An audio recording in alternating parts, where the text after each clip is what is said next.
प्रिय दर्शकों, मैं 4 सूत्र बता रहा हूं और इन चारों सूत्रों को जिस कुंडली में यह है, अब मान लीजिए किसी बच्चे की कुंडली में है, बच्चे की उम्र 15 वर्ष है, तो आप घटा भी लेंगे तो कैसे पता चलेगा? थोड़ा बड़ा हो व्यक्ति जिसने अपना जीवन देख लिया हो, उसके साथ इन सूत्रों को घटाइए।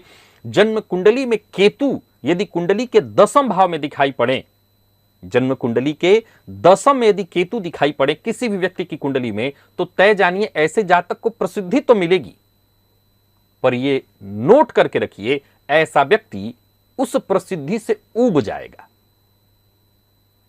ऊब जाएगा, यह तय है। और एक समय के बाद इस प्रसिद्धि, इस दिखावे से वो भागने लगेगा, क्योंकि उसे वो बाह्य पुरस्कार नहीं चाहिए, उसे भीतर की शांति चाहिए। आजमा लीजिए, किसी भी कुंडली में अगर केतु दिखते हैं, ऐसा ही होगा। लाभ भाव का स्वामी यदि कुंडली के व्यय भाव में है, तो मैंने कई बार अपने कार्यक्रम में बताया, यह भी एक सामान्य प्रकार का राजयोग है, परंतु एक और जानकारी देता हूं। लाभेश यदि कुंडली के व्यय में हो और ऐसा व्यक्ति जितना बांटे, यानी जितना खर्च करे, यह बात मैं अपने कार्यक्रमों में हमेशा समझाता रहता हूं कि लाभेश यदि व्यय में बैठे हैं तो खर्च करिए, खर्च में मत हारिए। आपकी जो अर्थव्यवस्था है वो कभी डगमगाएगी नहीं। अब सवाल उठता है कि लाभेश व्यय में बैठा है, अय्यासी पर जाकर के आप खर्च करिए और ये सूत्र घटाइए, तो क्या मतलब? आपकी कुंडली में लाभेश व्यय भाव में है तो अपने खर्च पर मत चूकिए। आपको आज अब जेब जितना हो उसी के हिसाब से, जेब में पैसे हैं और आपको गाड़ी की आवश्यकता है, तो इस सोच में मत पड़िए कि कल क्या होगा। आप अपना काम कर दीजिए, कल की व्यवस्था कल होगी, ये तय जानिए। जन्म कुंडली के 8वें भाव में जिनके देवगुरु बृहस्पति बैठे हों, वो आजमाले अकाट्य है।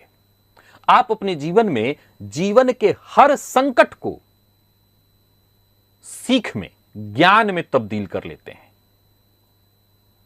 यूं समझ लीजिए कि ऐसे लोगों की जो आत्मा है वो गलती से डरती नहीं, वरन गलती में ही विकास ढूंढ लेती है या गलती से ही विकसित होती है। जिनकी कुंडली के 8वें में देवगुरु बृहस्पति हैं, वो नोट करके रखें कि जीवन में जहां लोग गलतियों से परेशान हो जाते हैं, घबरा जाते हैं, आप गलतियों को भी सीख में तब्दील कर लेते हैं, उससे आपका और विकास हो जाता है।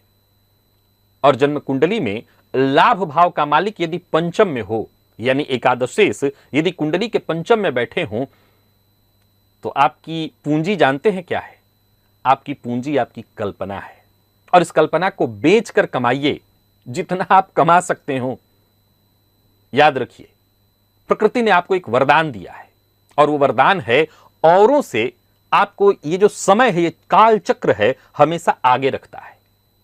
आजमा लीजिए, जिनकी कुंडली में लाभेश कुंडली के पंचम में बैठे हैं, उनकी जो कल्पना है वो कल्पना ही आपकी सबसे बड़ी पूंजी है, और इस पूंजी का आप जितना लाभ उठा सकते हो उठा लीजिए।